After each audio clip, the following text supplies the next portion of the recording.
servants can smell your blood, human. Alrighty, thanks for joining us on Adventures of Greg and Sabrina. We have live action. We're doing it again, people. That's right. The Analogue 3D watermelon is here, and only dinosaurs will protect you this time. We're going over a full unboxing and reveal, and some gameplay of Spider-Man. Oh, yeah. And we're going to cover one last little tidbit of why Analogue has diamonds in their butt. That's right, folks. Only on today's channel, we are showing something very special. It is the Analogue 3D. Oh, the watermelon one is in. Oh, there's the number. Who cares, right? That's right, people. Because people at eBay are most excellent and awesome. But wait a minute. Magic. Chris Angel style. Oh, there it be, like Batman and Robin. That's right, folks. We're keeping it real up in here. So let's get this Analogue 3D unboxing over with so we can cover everything as most excellent as possible. So obviously we have the foam insert that's the same as all of them. This side here goes where that stuff lies. And so, as you can see, check this out. The paper is clear, translucent, kind of almost wax paper in a way, but it's not waxy feeling, but it is what it is. And of course, today we are covering the fact that they are most excellent. We have Analogue 3D's sticker pack in here. No sense in really bringing these out, but I mean, it's got a little glue tab on there. It's really, really sticky. Oh man, sticky, icky. Let's check this stuff out. So it'll come with little Bluetooth pairing instructions, I guess, and clean your cartridge before use. And then you got some stickers. Stickers, man, you want some stickers? Straight out of China stickers. And then here's your little pads. Now, I've asked them about these pads, these cartridge cleaners. You know, I'm going to need some. I haven't gotten a response just yet, but I'm sure they will list it, you know, because technically you can buy something very, very close to these on Amazon. I thought about putting a link on there, but, you know, I'm not trying to support other companies. We're just talking. So, as with all analogs, first we're going to take a look. Now, I really love this analog here, okay? This one here is more see-through than a lot of them. The clear one is obviously the best see-through one, and this one here is already getting dirty. And as you can see inside there, it's still pretty good as far as the insides. It looks pretty good in there. Yeah, really nice, really nice. Oh, yeah. I think this reddish one is actually one of the nicer looking ones, because the blue one, it's too like dark. It's not, you know, it's not really ice blue in my opinion. And obviously this one here is no different. Now, obviously this pad on the bottom is a off color red, just like that gold one was supposed to have a gold bottom in a picture that they had removed, which is almost impossible to find, but it is on somebody's YouTube channel that I seen, and I was gonna go back and record it and cut the clip out, but we'll do that at a later date. You know, it's just, you know, they ran out of stuff and didn't finish their jobs properly. So here we have some nice vent holes, and you can see in there pretty good. You got your power, you got your two USBs, and then your HDMI, and then of course they're famous colored, and the color is completely different, really. It's really a different color. It's more like a pink for their SD card on here. And of course, you know, as far as their little SD goes, you can see where their slots are on the board, you know, and how their board works up. And then you've got this as their fan. That black thing has got to be their fan in there, you know.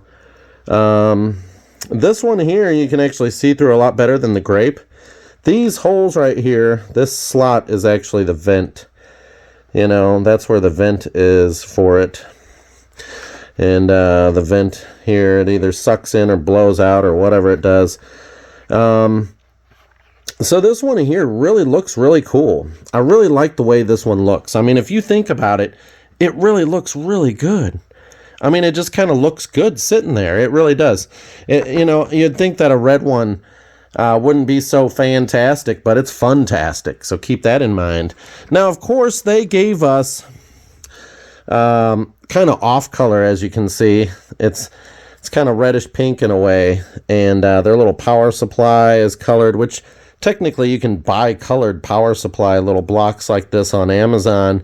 So I'm sure, the costs, if you weigh it out, think about this. This console might be $50, give or take.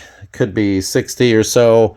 And then you've got these cables that are colored cables. Well, if you go on Amazon and look up these cables individually colored with length, you can find something just like it. And with that being the case, this once again is kind of discolored, and they have little caps on them. But they're actually really cheap. I mean, okay, so you can get, like, say, something like this for $7.99, okay? And this is their HDMI cable. But the thing that makes it special is they have their little analog symbol on these. So that kind of negates, to have it specially printed. Over there in China, it doesn't cost a damn thing, damn near. The American dollar is a lot higher, obviously. So, here we have a pack of Fu Manchu. If you guys want to eat this, feel free to. It's really healthy. This right here also has their analog symbol on it, and they're really funtasticy about their analog symbol. I like how they put their little trademark on everything. They decided to go with that as their trademark, which is a good idea. It's a really good idea. Now, it's good to kind of trademark this, So today's special video game and analog shout out is definitely going to those people that help you get what you want. And today is no different. So as with everything, we can't get everything we want straight from the companies because they play these games. If you follow other people online or YouTube, you'll see what I'm talking about. People like Mad Little Pixel. Some of the other guys like RGB. I go down a list, and everybody's right. There shouldn't be any criticism coming from any of us, but there is, and there's a reason for that. So we'll get to that in just a minute. Now, this right here, the console, I was able to get from a really nice group of people. These people are really awesome, and it was at a cheaper price. I'm going to tell you right now, if any of you get one of these consoles, you need to raise the price right away. We're going to go over that in a minute. Basically, Steven and Jake with Kaboo Industries. So it's, they're on eBay, and they're really great people. Thank you so much. You're most excellent, Steven and Jake. So I do appreciate it for this console. This will be well kept, and it's not going anywhere. The main ones are going to be the white and the black one that we're going to play with, okay? So the white one's going upstairs for gameplay, the black one's downstairs. And then, maybe the kid might get one of these, but I don't know. But Steven and Jake, thank you. And it's Kaboo or Kabo Industries on eBay. They did a great job at being able to get me at a very affordable price. I hate to say this. If I had known what I known when I ordered this, I was in speculation at the time when I ordered it, and that's why I ordered it. But to be honest, there's a good chance that if you knew, you wouldn't have sold it at that price. In fact, any deal you see on there, you better nab it up now, people. You better nab it up. Spider-Man. We're doing Spider-Man today as our special game of the day. And it's no different than any other game out there. It's badass. It's excellent. So, Spider-Man was very... it wasn't really a thing until it really hit PlayStation. Now, Spider-Man games really kind of took off back in the maybe mid-90s to early 90s with the X-Men collab. So I kind of actually have that over here. The main games on Super Nintendo was where it was all at. Really, the X-Men and the Spider-Man stuff that was coming out on Super Nintendo and Sega Genesis is where everybody was like, that's awesome. It was either this or it was Mortal Kombat. And Mortal Kombat was what, everybody wanted to play. And of course, we didn't have Doom just yet at that point. Doom was kind of hitting, but I think it took them a little bit longer before it came out on the Super Nintendo. But yeah, look at this. This is what we would play, these types of games. I have the other ones in the other room, but just letting you know, these games are extremely rare. This is what we looked forward to, is games like this, okay? So this kind of drove the market back then. That's kind of how you did it. Now, this came out kind of late. So it wasn't as refined, and the PlayStation was already out when this game came out right here. So just kind of showing, I would like to thank the guy I got this from. I was just trying to complete the collection of certain games. I have the majority of games, but I never bought Spider-Man because at the time, PlayStation was really the best thing in the world. When PlayStation came out, it was all hands on deck because PlayStation was putting out games that no one else was putting out because they didn't have like kid restrictions. It's basically anybody that made a game, this was, the market to do it. So the box looks really good, in really good shape. I got this from, let me take a look here. It was Gurgle Meester. And I'll put it up on the screen. I know it sounds kind of funny, but apparently someone named Natalie, and I'd like to thank her for this game. This completes my collection, being able to get the Spider-Man for a cheap price. I did not know, there was any copies going to be still available with box. It's one of the very few games that come with a colored game. Okay, so the game is actually colored, and there's only a few games on, that are on the 64 that have colored cartridges, and it's actually in really good shape. It almost makes me wonder, is it real? Now, as you can see, there's a stamp number in there on the plastic. So whenever you're looking for authenticity, if you can't open the cartridge, you're going to look for this sticker here is really hard to get a hold of, and it's got to be this kind of color, and then the stamp. Now, anybody can actually stamp these, and I'm not going to release the secret, but anybody can actually stamp them and do a forgery very easily. I have not opened it up, but most likely it should be original. So you're looking for a number that's stamped on here, okay? This is what, 00? And also the cartridges would usually have on the plastic a number on the inside. This says 16-8. So that's usually a quick way. If it has the Nintendo right here, and this can't be off color, this has to be pretty much white lettering with the lighter gray. And then a Spider-Man sticker. Usually the stickers are pretty much centered perfectly on real cartridges. Otherwise, also you'll be looking for light and dark and blurred images, and you're also looking for the seal of Nintendo and all that stuff with product numbers on there. But of course, these can be forged. So, anyways, this game, came from Gurgle Meester. I don't know. That's what it says on there. It is what it is. But Natalie, thank you very much for this. The only problem with the thing was that the manual had a rip there. And this game, I think, would suit well with the Analogue Watermelon 3D video today. And, we did try it out. Basically, this game, you would have to play the hell out of it in order to unlock all of the Spider-Man costumes. And each Spider-Man costume does something different. So it gives you replay value with that. Okay? Pretty good game. It's just you really have to sit there and get into it. Everything's in really good condition. So I really like it. Thank you. So, what everybody has been waiting for, and what I've been waiting to tell you. You guys aren't going to like this. Hell, I don't even like this. It's going to be coming hard news to you. Okay, so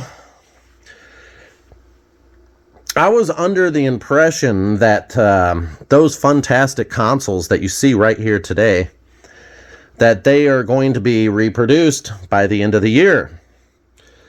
You know, I had gotten a happy reply from them after asking them about this console coming back out.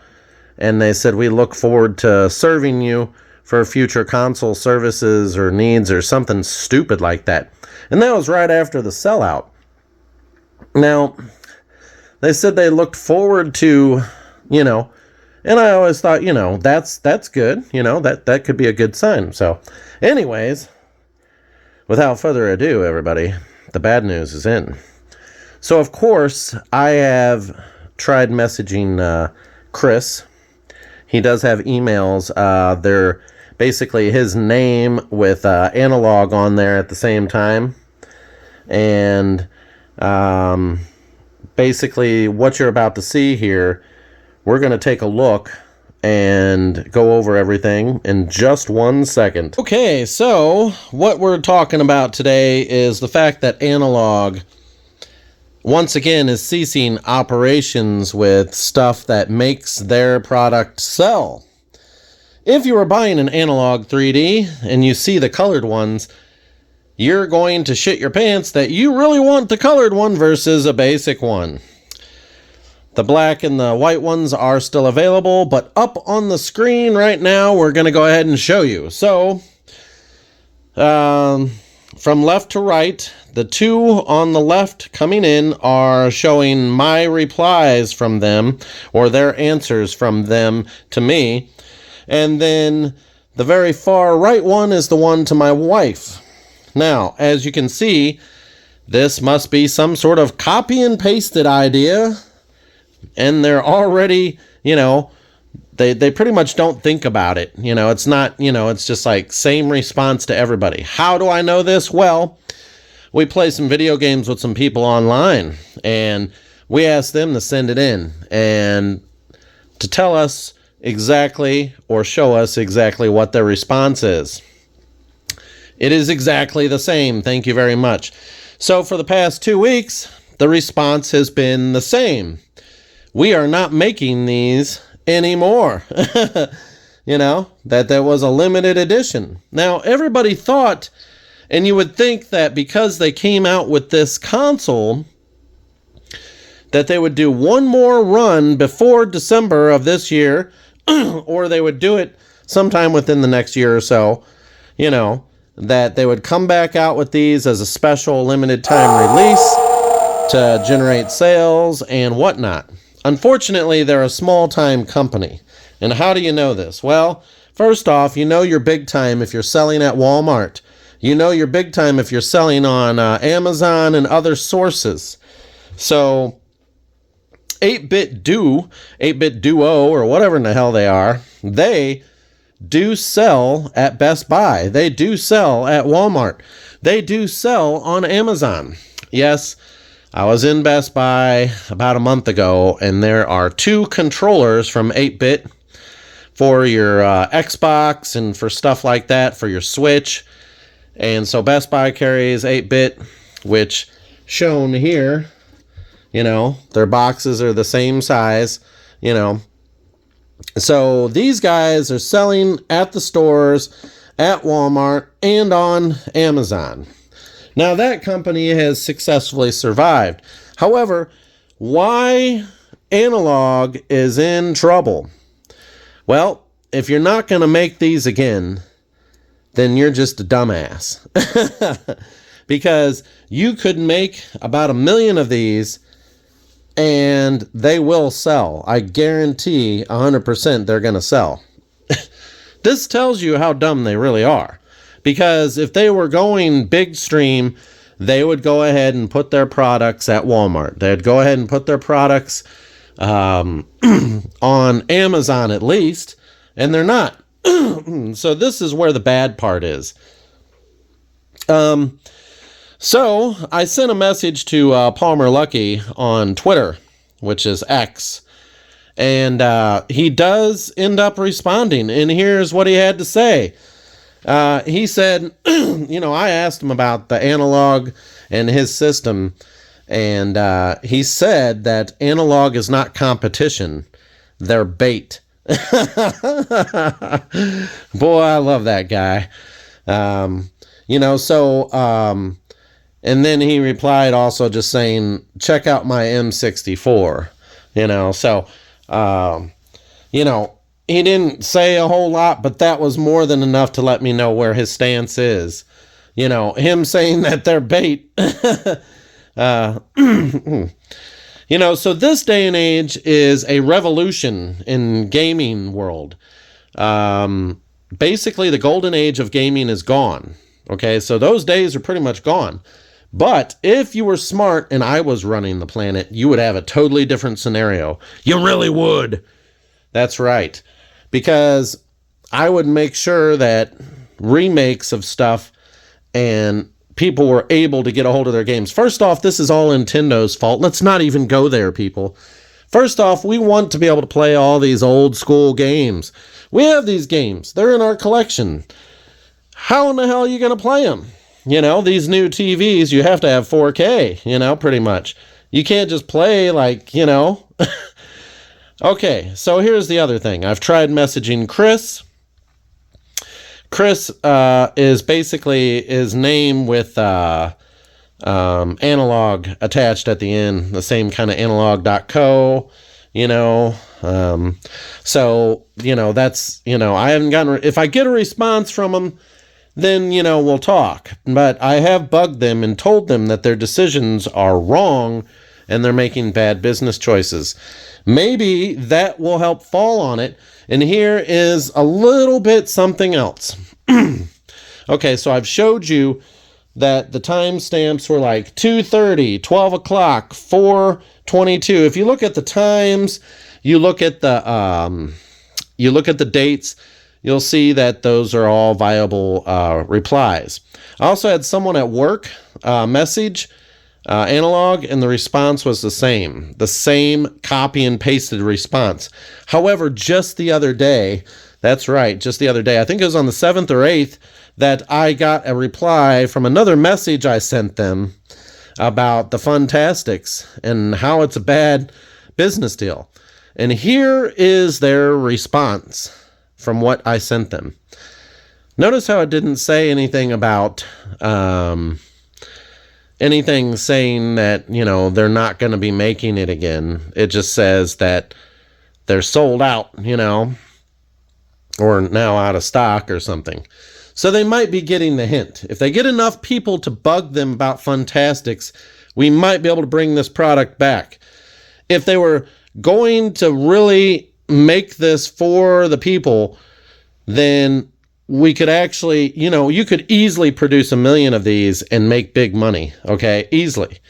But they're cutting it off short. The thing is you're looking at a guaranteed sale of 200 million, at least. A guaranteed sale of 200 million, and that is a factual kind of thing. That is a good rule of thumb. They could make 200 million of these, and it would sell really well, and they would end up selling them within 3-year period for sure. It's not just in the thousands, but the problem is everybody has their gaming consoles, and you want to make it available to the public. When you come out with ideas, you need to go big, you need to go bold, you need to keep going. They're not doing that. They gave us a very, very small window, okay? Literally, they are like, hey, we're releasing your consoles. They're coming, So everybody that pre-ordered and paid for their consoles, they're like, after over a year, well over a year, we were waiting for our consoles that we paid for. Well, all that did was set it in stone, and we had people that canceled orders, obviously. And that's why orders opened back up for the black one and maybe even the white one. So people, that canceled those would be still there. Now they're back up with ordering for the black and the white. But the Funtastics were literally dropped on us. They were dropped on us like out of nowhere. I don't know if it was a Friday, a Thursday, or a Saturday. It was literally like over the weekend is what I remember. And I think the ordering opened up on Tuesday morning at like 10 o'clock. And I tried, like I said. So these things here are, they're going to be worth a lot more money. Because if they're not doing them again, then you're looking at eBay. And eBay's prices being at $380 to $400 ain't going to cut it. You're going to be seeing this product go from $500 to $800 to over $1,000. And now that you guys know about what I know, you know that they're in trouble. Because they have not produced any of their old consoles, the Super NT, the Pocket. These games, these consoles are not being produced. Now, it's good that they have the TurboGrafx 16 because that's actually a really cool console. The only problem is there wasn't that many of those games in America. It was a really cool console, though. TurboGrafx 16, I think I might buy another one from them because if the other one breaks down, I need a backup, you know. I'm just saying, to be able to play a TurboGrafx 16, that's really, really cool. And that's something that you won't be able to play on any other system any other way. The only way to do this is really, you know, some of those games for the TurboGrafx are extremely rare. And when you would go to Toys R Us, you would only see a small collection of those. And, you know, it just wasn't reproduced in any way. It wasn't mass produced enough. So the 64, you have a viable selling system right here. The problem is Nintendo wants to do subscriptions to play these games. We want to buy at least digital versions of these games.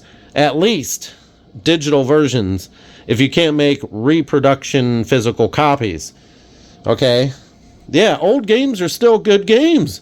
And they're still business. It's still business. Even Xbox knows this. Xbox has their Xbox and their Xbox 360 games available to buy. You know, to get rid of that is just stupid. It's just stupid. And even PlayStation does it with their PlayStation. You know, to be able to download the originals. You know. So for them to do this with a business response like they did and like I've shown you is just utterly stupid. You know it and I know it. We do have more consoles to go over. If you see over here in the corner, there's something else. Well, there are many funtastics here. Unfortunately, I knew to buy these up at a cheaper price before it hit hard. There is a chance, okay, people, that if you all out there share this video and send it, if you send them a message to Analogue and say you need to remake the Funtastics again, or we'll boycott your company, they might do it. There's a chance. Because right now, they're running out of abilities to make money in the future. They could really go into business. They got to bring back the NT. They got to bring back all these systems. You could do colored NTs. You could do special edition NTs. You could do, you know, you want to be able to play your old Sega games, your old Nintendo games, all that stuff. How can you do that? These guys here could really jump through the roof and really make it happen. As you know, Lucky Palmer has his chromatic or whatever available to buy as it is. You can buy them right now. And I think they're better than the Pocket. The Pocket was pretty cool, but nowhere near as cool as the you know, one that's still available to buy right now. So if you want to play your old Game Boy games, I would look towards Lucky Palmer's stuff and buying his M64. I think he's going to be good to go when he's ready to fire. And he's going to be ready to fire probably a lot sooner than you think. And I'm pretty sure somewhere between now and December, you're going to be seeing him dropping his consoles to Americans. The problem we have, like I said, is it's Nintendo's fault. They are not doing... Okay, think of it this way. Okay, and here's a great idea. Listening to somebody that's smart over here. Nintendo Switch 2, for instance. They want to make a console that sells, but they're just copying their Switch 1. And it's kind of like Nobody's really buying it. Are you buying it? No, I didn't. Some people, some game fans, some people are like, collector. Well, what's going to sell the Switch 2 is you're going to have to come out with special ones, and you could do funtastic ones. Oh, man, what an idea. And the Switch 2, you could come out with a special release system to sell your system. You would come out with Zelda Ocarina of Time, or Ocarina of Time, however you want to say it. Just like Angry Video Game Nerd, he said there's two different ways to say it, and people would do that. So, and then all the other Zelda games in a collab on a special cart, on a special physical version, or to get a physical download code or something. And the only way to get it is buying the console. That's one marketing trick that works every time. And not just making a collector's edition of Zelda, it really does put the ass down, for sure. And with Majora's Mask on there, that would make it great. But a lot of these games would like to see again. And physical versions, yes, you have to stick to physical versions because that's what kind of sells and keeps it worthy. Okay, so if you go all digital and you have no physical at all, what's going to happen is your console's not going to be worth a lot because it's just all physical download. So when it comes to being 10 or 20 years old, it's going to be a throwaway console because it's digital only and it's not worth nothing. It would just be like, oh, well, you got the special edition one. That's the only one that's worth anything. The basic consoles were mass produced and they're junk, and they won't be worth anything because it won't play. Like if you go hook up your Wii U right now, well, you can't download nothing or play anything because anything that was digital is, if it was put on your hard drive, you're okay. But if not, you're pretty much doomed. So there it is, people. That's right. You're screwed. If you wanted one of these funtastics, you're not going to get them because they pulled their shit on the last one with their pocket. Some people online, we were pretty sure that they weren't going to do this, but I wanted information now. I bugged the hell out of them intentionally. I know what I'm doing and I know what I'm thinking. And I'm thinking, are you guys going to do this again? And the answer is no. So if they were going to market this stuff, they would market it on a larger base. They need to sign some big contracts and get some real money going. Problem is that has oversight when you do that. And with all that oversight, then they're going to get taxed more and, they're going to run into a lot of stuff they may not be ready to handle. And that might be the reason why they stay a mediocre company out there in China, So there you go, folks. There's their reply. And that puts them in trouble because none of their consoles are fucking ever coming out again. They're fucking retarded over there. How you doing, lady? Thanks. So, Thanks for the ride. Palmer Lucky, I'm sure he's going to keep his stuff going. He's still got his stuff going now for his Game Boy stuff. We need to be able to play these old games again. And the old systems won't work. They're over 20, 30 years old. Anyways, you guys enjoy your night. Thanks for sticking around. Let's check out some motherfucking gameplay.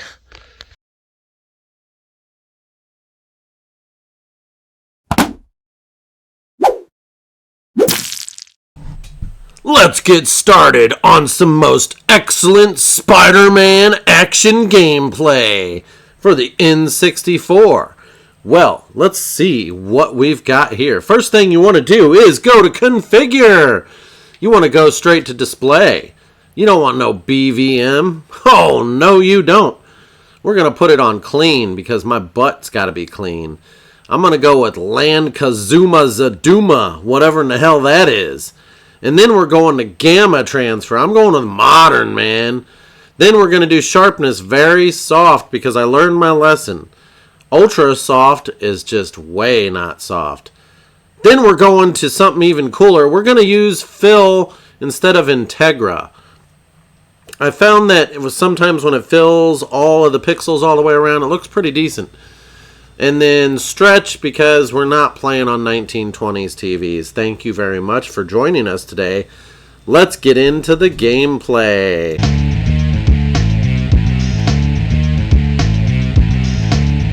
What do we have here?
Welcome, true believers and newcomers alike. Spider-Man co-creator Stan Lee here. Once again, we find our hero Peter Parker, better known around the world as the Amazing Spider-Man, in a heap of trouble. But this is just the beginning, Spidey fans, so get ready for a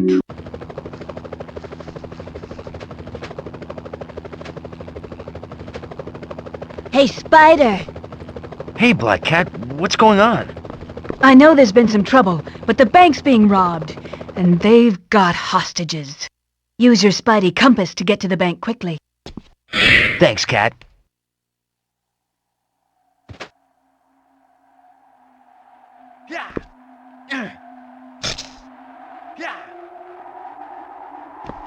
Hey, Spider-Man! Come over here. When a building is close enough, you can swing to it by pressing the R button. Gotta get to that bank.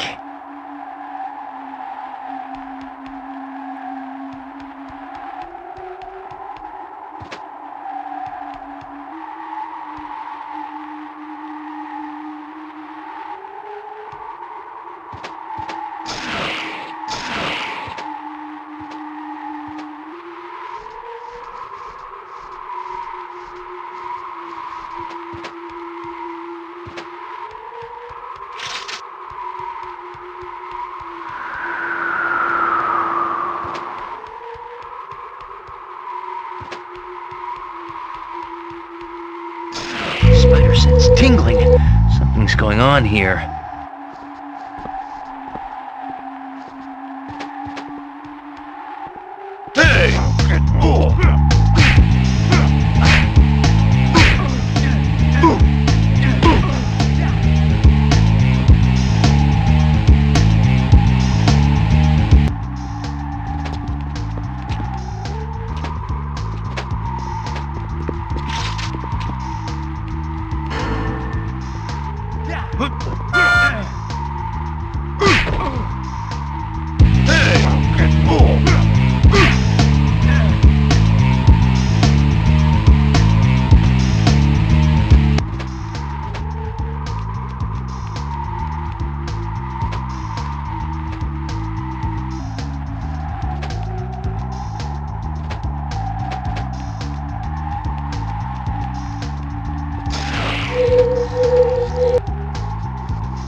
Whoa, police choppers.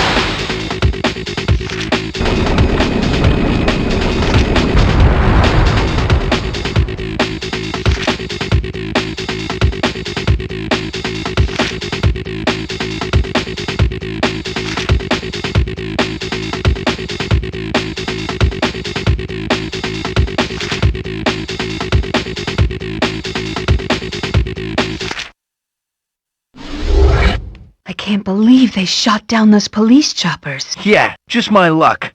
I'll probably get blamed for that, too. Is that the bank ahead? Yes, but be careful, Spider. I saw the chopper dropping off armed robbers on top of the bank. Thanks.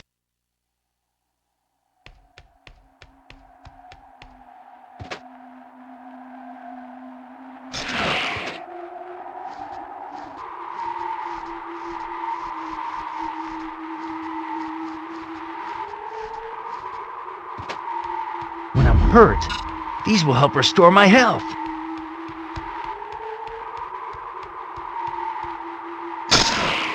I bet I can get into the bank through the top of this building. Cat was right. It's the Jade Syndicate.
That's the last one. Hope it's still all right.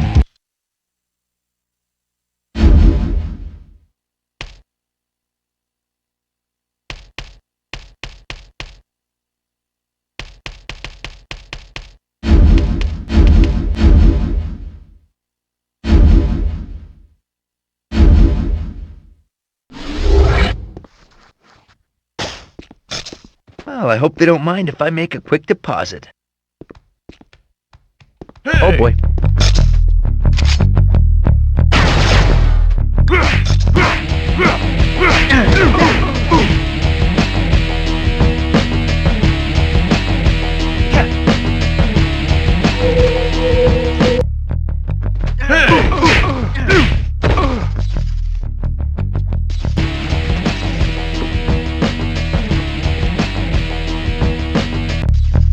They do have hostages. I have to make sure they don't get hurt.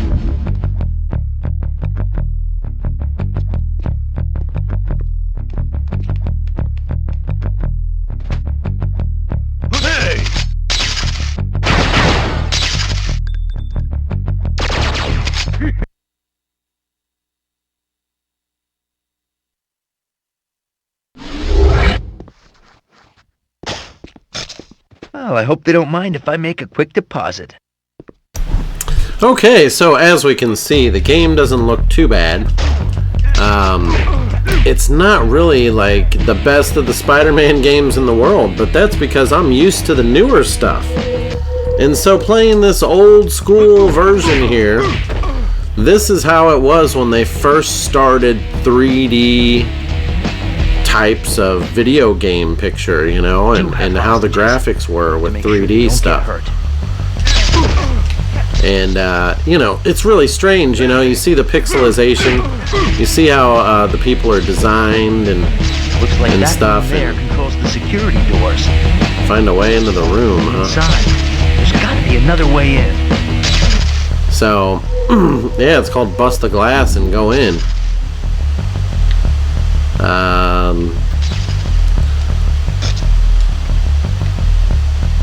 So I guess we'd be, the way the controls kind of work are kind of off whenever you go from the wall to the ceiling and stuff.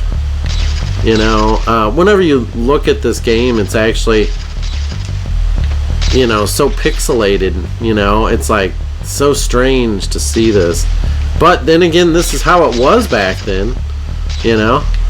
I just can't see myself loving it, you know. But this is a game that I'm obviously going to have to beat, just like all the other games I have. They're all going to have to be beat, and it's beating time. So apparently I found a hole through the ceiling, and Looks like these switches can open the security doors.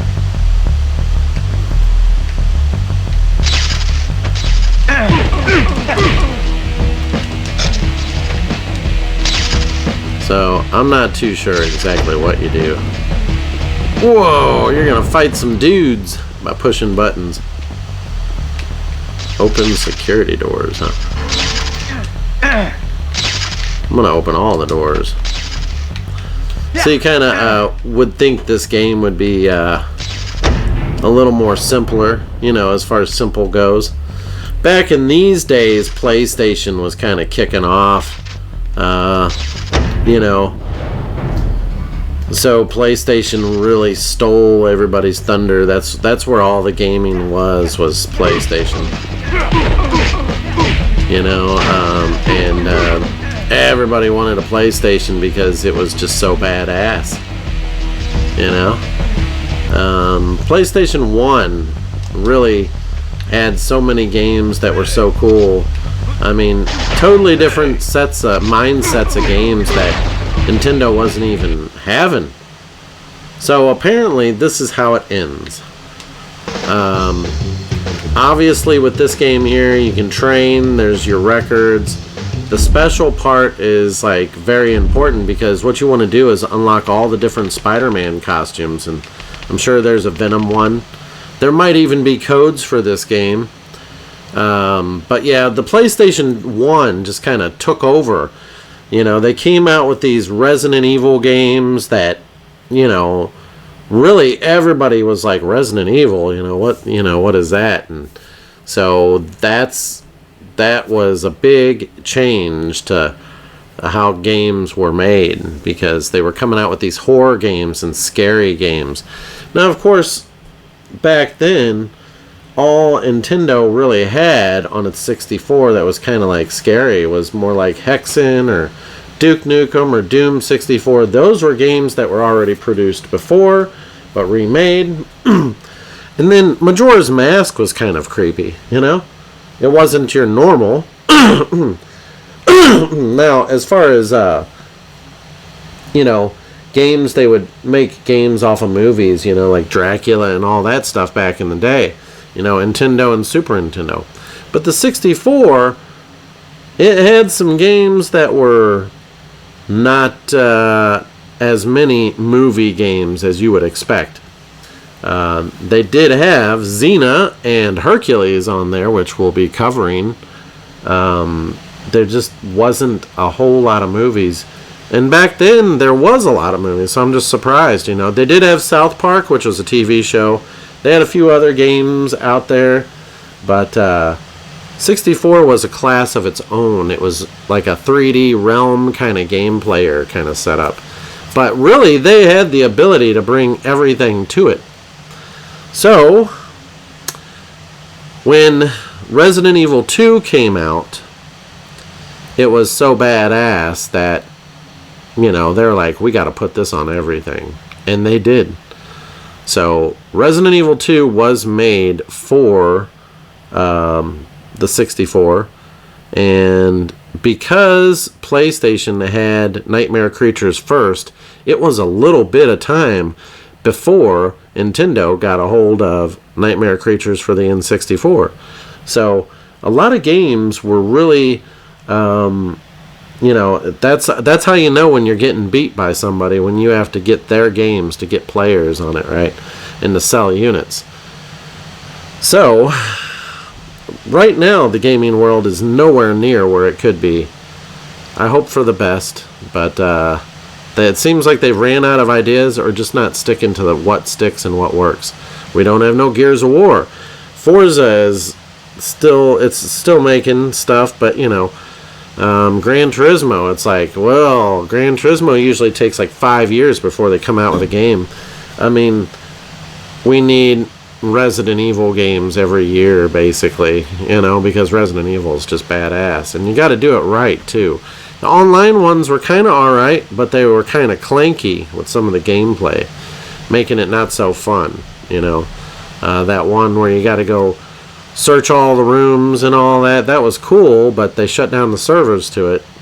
It was just, I'd like to play it at will, really, whenever I feel like playing it, you know, which maybe never.